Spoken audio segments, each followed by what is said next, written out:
पश्चिम बंगाल की मुख्यमंत्री ममता बनर्जी को गुरुवार को घर में अचानक सिर में चोट लग जाने से हड़कंप मच गया।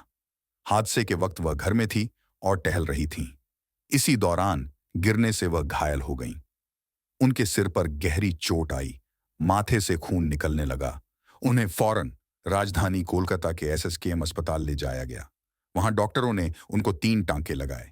सीएम ममता बनर्जी को चोट लगने के बाद बंगाल समेत देश भर का सियासी पारा बढ़ गया।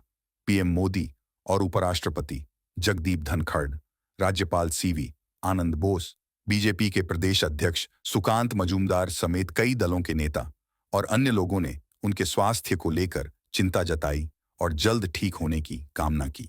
I came for a personal verification with the doctors. They have assured me everything is under control. Honorable CM is getting the best of medical treatment.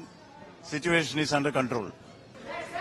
The doctors assured me everything is under control. Honorable CM is getting the best of medical treatment. There is nothing to worry about. देखिए, सबसे बड़ी बात ये है कि आदरणीय मुख्यमंत्री जी का एक एक्सीडेंट हुआ है। तो इस वक्त तो सबसे पहले मेरा मानना है कि वो जल्द से जल्द स्वस्थ होकर अपने स्वाभाविक जीवन शैली में लौटे और राजनीति के मैदान में आए। वो हमारे मुख्यमंत्री है, सबके मुख्यमंत्री है, उनका क्विक रिकवरी हो और स्वाभाविक जीवन में वो लौट पाए, ये सबसे बड़ी बात है। दूसरी बात कि मेडिकल रिपोर्ट में आना कि किसी ने धक्का मारा, दूसरे दिन फिर रिपोर्ट का चेंज होना कि मुख्यमंत्री जी को ऐसा लगा कि किसी ने धक्का मारा, ये तो इंक्वायरी की विषय है। जो लोग इंक्वायरी कर रहे हैं उनको देखना है। अगर मुख्यमंत्री जी का सिक्योरिटी के साथ किसी की तरीके का भूल चूक हुआ है, ब्रीच हुआ है, तो उसमें मुझे लगता है हमारे होम डिपार्टमेंट को, स्टेट के होम डिपार्टमेंट को और भी ज्यादा कॉन्शियस होना चाहिए और भी ज्यादा सुरक्षा अगर बढ़ानी चाहिए तो बढ़ानी ही पड़ेगी। और दूसरी बात ये है कि अगर उनको लगता है कि अलग से सीएम हाउस में रखना चाहिए तो अलग से सीएम हाउस बना के वहां पे सीएम को रखना चाहिए। सीएम के सिक्योरिटी के साथ किसी की तरीके का कोई भूल चूक नहीं होना चाहिए। ममता बनर्जी को चोट पहली बार नहीं लगी है। पिछली बार 2021 के विधानसभा चुनाव के वक्त भी उनको चोट लगी थी।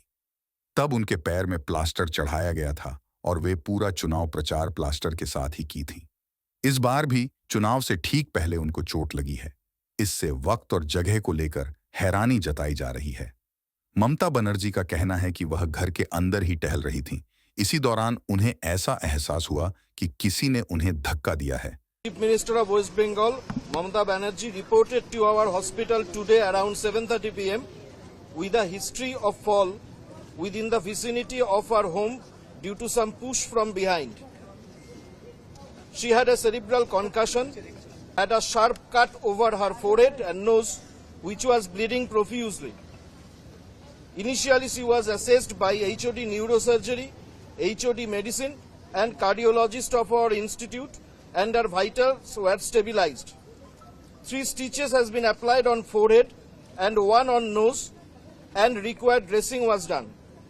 Investigations like ECG, echocardiogram, Doppler and CT scan etc. was done. Medical personnel have provided their opinion in these regards. She was advised to remain admitted for observation, but she preferred to go home. She will continue to be under close watch and will continue to have the treatment as per advice of the team of doctors. She will again be assessed tomorrow and subsequent treatment will be decided accordingly. Thank you. सवाल ये है कि धक्का किसने दिया और वह वहां तक पहुंचा कैसे है। ममता बनर्जी वरिष्ठ राजनेता होने के साथ ही राज्य की सीएम हैं और तृणमूल कांग्रेस पार्टी की राष्ट्रीय अध्यक्ष हैं। उन्हें Z+ कैटेगरी की सुरक्षा मिली हुई है। ऐसे में कोई उनके पास जाकर उन्हें धक्का कैसे दे सकता है। इससे भी बड़ा सवाल यह है कि उन्हें चुनाव के वक्त ही क्यों चोट लगी। ये एक संयोग है या हादसा है, इसको लेकर सियासी अटकलें तेज हो गई हैं। शनिवार को आम चुनावों की तिथियों का ऐलान होने जा रहा है। ऐसे में ऐन चुनाव से पहले ममता बनर्जी की चोट ने कई तरह के संदेह पैदा कर रहा है।